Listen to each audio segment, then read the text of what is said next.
Uh, Good morning, friends. Myself, D.S. Kamble. In subject of Advanced Accountancy, paper number 3rd, today we see the topic of cash flow or cash flow statement.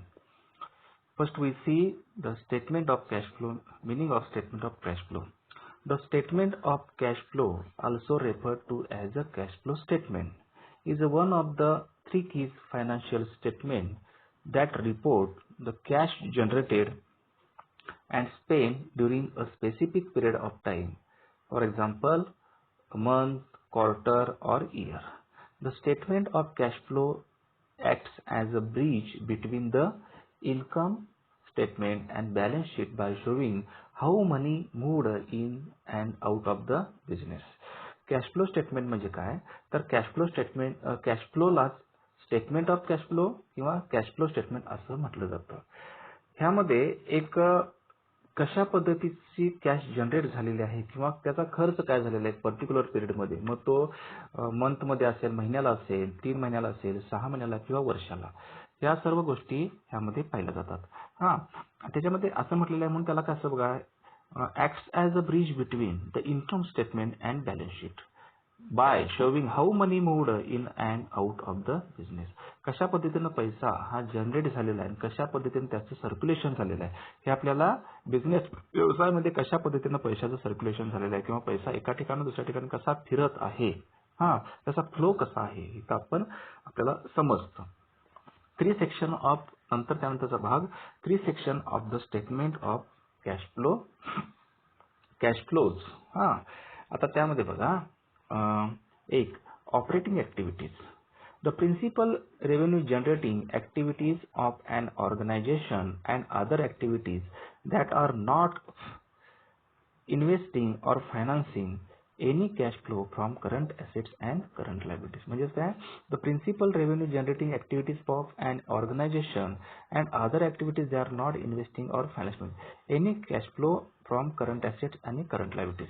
त्या ऑपरेटिंगमध्ये current assets कोणत्या आहेत, म्हणजे ज्या quickly convertible होऊ शकतात त्याला current assets म्हणजे म्हणतात. जे आपल्याला नेहमी आपल्याला दररोजची आवश्यकता त्याची असते ते करंट ॲसेट्स, आणि आपली नित्यनेमाची देणी कोणत्या आहे त्याला करंट लायबिलिटी असं म्हटलं आहे. त्या कुठं पाहिल्या जातात तर ऑपरेटिंग ऍक्टिव्हिटीमध्ये. दुसरा भाग investing activities.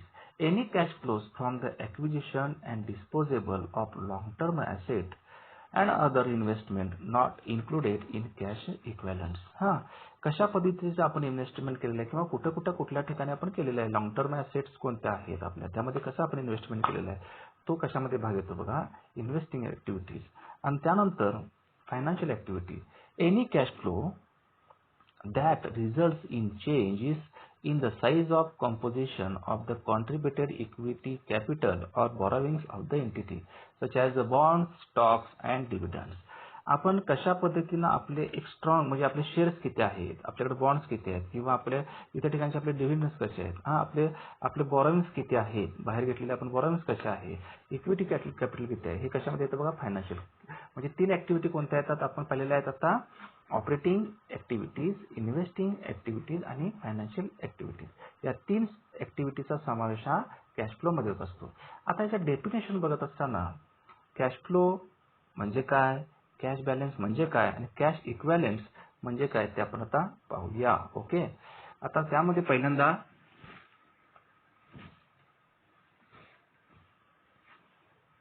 Cash flow, inflows and outflows of cash and cash equivalents learn more in CFIs ultimate cash flow. बरोबर आहे. म्हणजे कॅश फ्लो म्हणजे काय, पैसा आपल्याकडे उपलब्ध कसा होतो किंवा पैसा आपला आउटफ्लो कसा होतो, म्हणजे जातो कसा आणि पैसा येतो कसा, ह्यालाच काय म्हणतात बघा cash flow. Cash balance, cash on hand. दुसरा पार्ट यामधला कुठला आहे, कॅश बॅलन्स.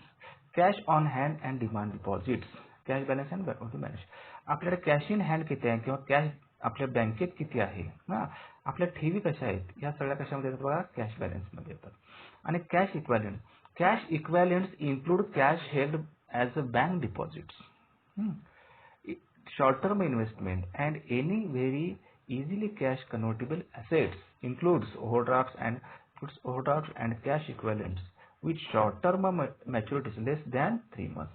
आपले कॅश मध्ये कन्व्हर्टेबल होईल अशा प्रकारची आपल्या कशा पद्धतीची कॅश आहे. मग त्यामध्ये शॉर्ट टर्मचे इन्व्हेस्टमेंट असतील, बँक डिपॉझिट्स असतील, त्यानंतर कॅश कन्व्हर्टेबल ऍसेट्स असतील. ह्या सगळ्या कशामध्ये आहेत बघा, कॅश इक्विव्हलंट्स. म्हणजे कोणत्या आपण डेफिनेशन पाहिल्या. कॅश फ्लो म्हणजे काय, इनफ्लो आणि आउटफ्लो. कॅश बॅलन्स म्हणजे cash in hand, cash out bank और डिमांड डिपॉझिट्स. आणि कॅश इक्विव्हलंट्स मध्ये आपण काय पाहिलं बघा, short term investment, bank deposits. It is a cash held and very easily convertible cash convertible assets. हे आपण त्यामध्ये पाहिलेलं आहे. त्याच्यानंतर कॅश फ्लोचं क्लासिफिकेशन करत असताना आता तिसरा पार्ट यामध्ये कुठला पाहिजे, कॅश फ्लो क्लासिफिकेशन. एक, operating cash flow. Operating activities are the principal revenue producing activities of the entity. Cash flow from operation typically includes the cash flows associated with sales, purchase and other expenses. The company's chief financial officer choose between the direct and indirect presentation of operating cash flow.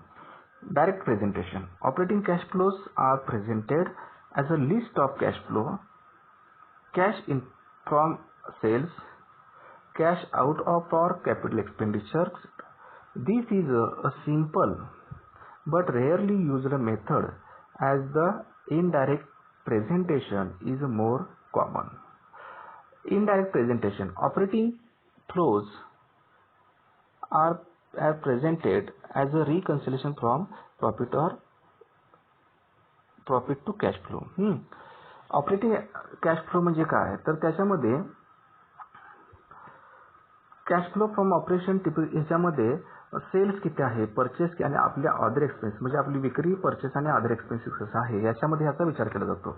म्हणजे याच्यामध्ये आपण direct आणि indirect मध्ये काय पाहिलं, तर त्याच्यामध्ये आपण आपला कॅपिटल एक्सपेंडिचर किती आहे, कॅश फ्रॉम सेल्स किती आहे, cash out for capital expenditure किती ते पाहिलं. आणि इनडायरेक्ट मध्ये काय ना, तर operating cash flows are presented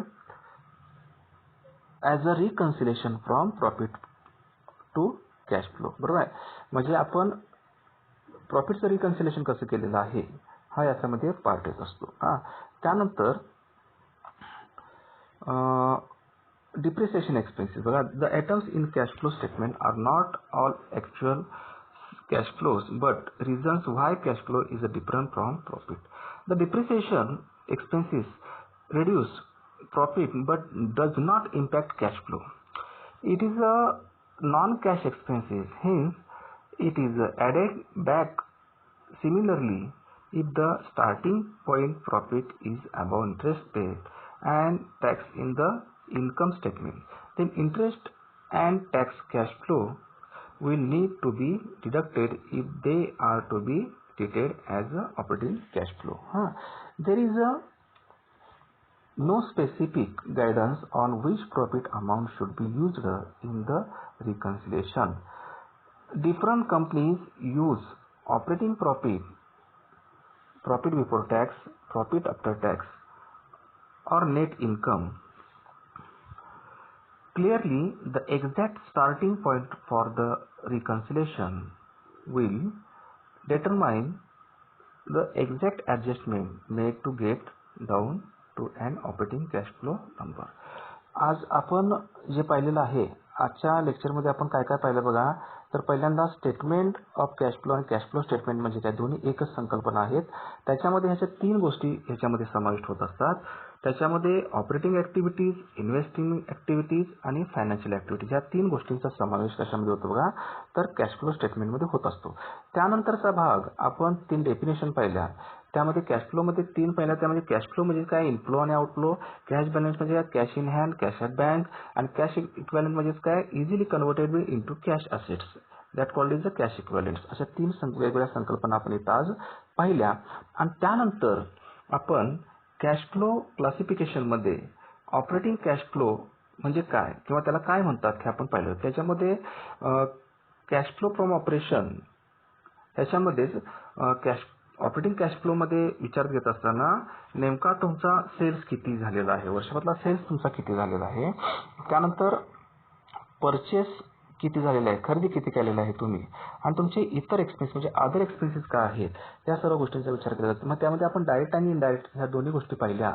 त्याच्यामध्ये मग डायरेक्टमध्ये आपण कॅपिटल एक्सपेंडिचर कसं आहे, आपण कसं पद्धतीने बघतात, cash sales cash out from capital expenditure.